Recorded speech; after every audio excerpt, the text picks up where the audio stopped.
So he takes the dog back to the dog kennel, leaves the dog there. Now everybody involved in this scene, it's very tense. From the dog in the kennel, from the thing itself, and from the guy. By the way, I don't remember basically any of the characters in this movie's names. It's never really important, and I have ADHD, and I'm a system. I'm plural. I don't fucking this thing doesn't keep track of things. Okay, the thing is like I don't know about this, chief. And the dogs are like, I don't know about this, chief. And the dude's like, go on. But even he's like, I don't know about this, chief. Something about this feels bad. Racially motivated, perhaps. Who can say? That's a little joke. Just so you know. Came up with that one myself. So, okay.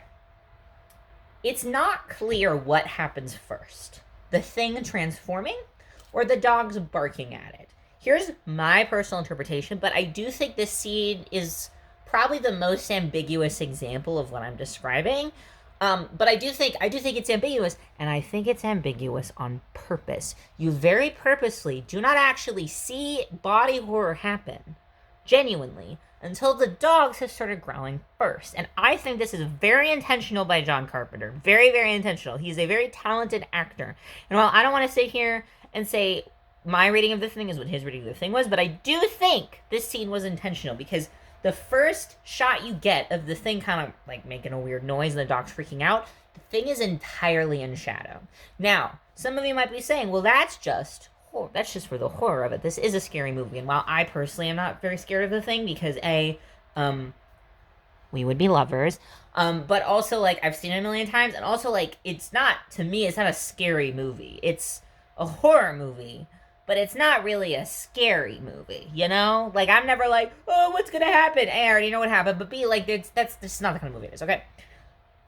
I don't disagree necessarily, but I do think part of the intent is to keep this ambiguous, because this is a theme throughout the entire movie, is the entire ambiguity situation, and the fact that nobody at any point is truly reacting or working with the situation with full understanding of the facts. Nobody, at any point, does anybody know exactly what's going on. Even the dogs and even us, the audience. So you get this ambiguousness of who started it, right? Who brought out who? I'm of the opinion that the dogs had a vibe first. Because in horror, traditionally in real life, but also especially in horror, dogs, animals in general, this applies to cats too. My cat is right out of frame. He's camera shy, I guess. He doesn't want to come into frame, and if I move my phone, it'll fall. But all animals, especially dogs, are treated as this sort of... They have a sixth sense that humans do not. And because, historically speaking, one of the many things that the reasons humans domesticated wolves is that they provided safety. They have better hearing, they have much better smell, they have better instincts. They're able to sense things when we are not able to sense things. So, in horror, they have become a sort of, if a dog knows something is up, something is fucking up. So I don't think it's even remotely out of the question that the sequence of events, and the sequence of events is how I interpret it, that the dogs notice something is wrong with this dog first. Something is not right with this dog. And we need to fucking do something about it, right? So they start growling and barking, and the thing is like, fuck. Okay, fuck. Literally, the thing has just spent a god knows how long getting almost murdered. By these humans. And it has also witnessed dogs and humans being buddies, right? They're buddy. They're obviously on the same team. It doesn't necessarily quite know the dynamic, but we know it has already witnessed this. So it's like, okay, these guys are gonna blow my fucking cover. I need to do something about this right fucking now. And the transformation is kind of arduous. I think part of that is because the thing is most comfortable hiding as whatever it is. It seems like that its transformations seem painful for the thing, which makes a lot of sense, right? Even if we go with the viral interpretation that all of these cells are individual, I made a comparison earlier, not in this video, that I imagine, even if that's the interpretation, I imagine it like a colony of coral, for example, or a jellyfish, or even a hive of bees or ants. Yes, every individual cell is its own organism, but they're working together inherently. There is, at the very least, a hive mind going on, right? So any amount of change in your flesh would probably not be... Every example we see of it in the movie is incredibly painful for the creature. And I don't think that's the person being infected. I think once you've been assimilated, you are the thing. I feel like the movie makes that pretty clear. So it's not like the thing is doing this for fun. It's obviously doing it because to some extent it feels like it has to. And the reason it thinks it has to is that it already understands I am in danger in this situation. Now I'm in jail, first of all. Now he's in jail.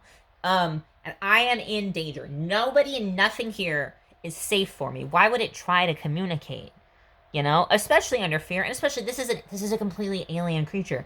I think of it as intelligent life, but like we can't assume that all intelligent life is going to act and think like us and have emotions the same way we have. There's just no way of knowing that. So it's like, okay, I have to do something. I have to fucking silence these guys before anything goes wrong, before they tell somebody, before they come back and get suspicious and investigate. And B, I need more flesh, right? I need more flesh.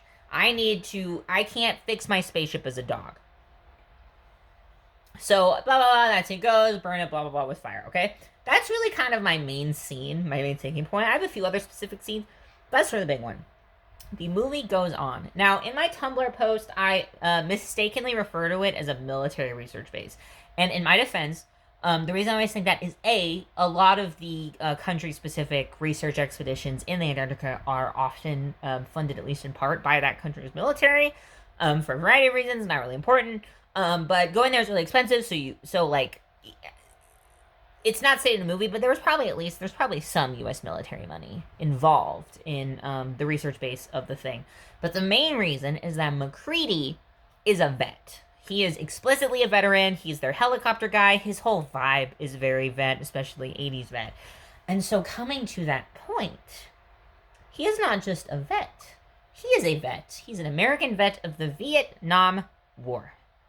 And I do not think that was made, oh, well, that just makes sense for the time period. I do not think John Carpenter just picked that willy-nilly. I think if he didn't care, I don't think he would have specified. Because especially by the 80s, the Vietnam War, that wasn't exactly an uncontroversial war at the time. And what was the Vietnam War? Why were we in Vietnam again? That's right, communism. We were fighting the Viet Cong, and we got our asses kicked by the Viet Cong, by Northern Vietnam, because we were fighting communism. And what did I say earlier about the original thing from another world? And when did this movie come out? During the Cold War? That's very interesting. Let's talk about that more in a second.